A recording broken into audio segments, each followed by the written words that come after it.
This is Balance of Power on Bloomberg Television and Radio. I'm David Weston. We did get those GDP numbers for the United States for the fourth quarter of last year out today. Headline number was pretty strong, stronger than what was expected. But as sometimes happens, there's a little nuance to the numbers as well. And to take us through that nuance, we welcome now Douglas Holtz-Eakin. He's president of the American Action Forum and former director of the Congressional Budget Office. Douglas, thank you so much for being back with us. So explain to these numbers to us, if you can. Well, I think it's a pretty mixed report, to be honest, and people are reading into it, I think, what they want to see. So take that top line, 2.9. About half of that is an increase in inventories, typically transitory, don't want to count on it. You take that out, it's a much weaker read. Inside the report, I can give you two numbers that are good news and one that's bad news. The numbers that are good news are that we saw across the board solid spending in the household sector. Goods, durable and non-durable, as well as services, a rebound for durable goods in particular. People have been awaiting the demise of the U.S. household on the spending front. It just doesn't seem to be in the data.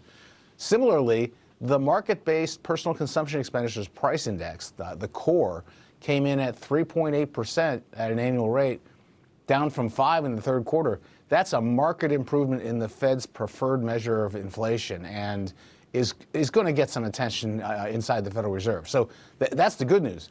The bad news, we saw equipment investment go negative for the second time in 3 quarters. If you look at post-war recessions, they start with a decline in business spending. Households typically lag that. The only exception to that was the pandemic. So I think we're back to staring at the business sector and to seeing if it has legs. That makes me nervous. Well, let's pursue that because you're an economist, I'm not. When I see reduced business spending, particularly investment, then I worry about longer-term growth and productivity. You should. I mean, this is the foundation of increases in productivity, which are the increases in real wages and the standard of living.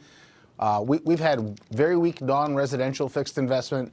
The equipment and the intellectual property investments have held up the investment accounts. We're now down to intellectual property. As you know, residential investments in the tank, that's a real downdraft in the economy. So that area is very weak right now. And we got this morning as well a report on new orders for capital goods. Big top line number, but it's all airplanes. So if you take out the volatile airline orders, that was a pretty weak future indicator of investment spending. So I'm looking at that.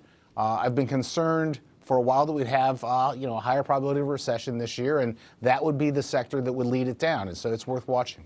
So put yourself on the Fed for a moment, if you could. What do you make of these numbers? When you're getting these economic numbers that come in, some of them are positive, some are negative. I'm not sure how you know where the economy is or, more important, where it's going. Well, I think we know what the Fed's bias is. They've been very clear that they think it's a mistake to ease prematurely and that it is better to keep going. But I think we're also about to enter the season of internal dissent. The chairman has, I think, been able to keep them pretty united in these increases, 75, 50. Now I think there's going to be some real disagreement about the size of the increase at the next meeting. I don't think there's going to be a disagreement about an increase. But as the year progresses, the possibility for open dissent, votes against the chairman, rise. And so this is the hard part of the job. How long do you go and how fast before you stop doing increases? So this is going to feed the folks who want to go slower and in smaller steps. We'll see. Doug, take a step back, if you would. You spent a lot of time up at Capitol Hill. You know Congress terribly well. We have a new Congress now, 118th. We have the shift in the House over to the Republican side. Give us your take early on about how they're putting themselves together, particularly as we look toward that debt ceiling that a lot of us are concerned about.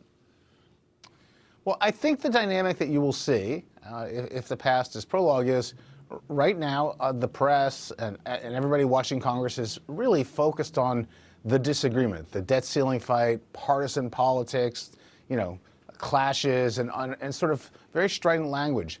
Underneath that, there are new chairmen, new ranking members, new members of committees who are trying to get to know their colleagues and making pledges to work together and do the job that people elected them to do. So there's a really big mismatch between the top line, sort of, this is what your Congress is up to, they're fighting, and what's going on the ground. Right now, they're trying to see what they can get done together, see where they agree. They want to be able to go back to the constituents and say we passed X, Y, and Z, and they're trying to see what that might be. The question is whether the sort of goodwill survives and turns out to dominate the outcome, or whether the impending disagreement about how you handle increasing the debt limit, which they will do, takes over the feelings across the board. And so this is the season of hope in Congress, and I'm hopeful that they get it right. So we have a 2-year Congress, as we always do. The second year, that's going to be very much an election year. Do we have any period of time here where that's not the primary thing that people are thinking of? Do we have some window here where they maybe could think about it, but not that much? I think we've got a year, maybe a year and 3 months. But certainly by the time you get to June of the election year, everything's locked down. There's not much more is going to happen. So that's why they're trying to see where they can agree, because they want to be able to move relatively quickly, get done what they can before outside events force their hand and elections guarantee that they can't cooperate. Okay, Doug, thank you so much for being with us, as always. Very helpful. That's Douglas Holtz-Eakin. He is president of the American Action Forum. Coming up, we'll go to Santiago, Chile.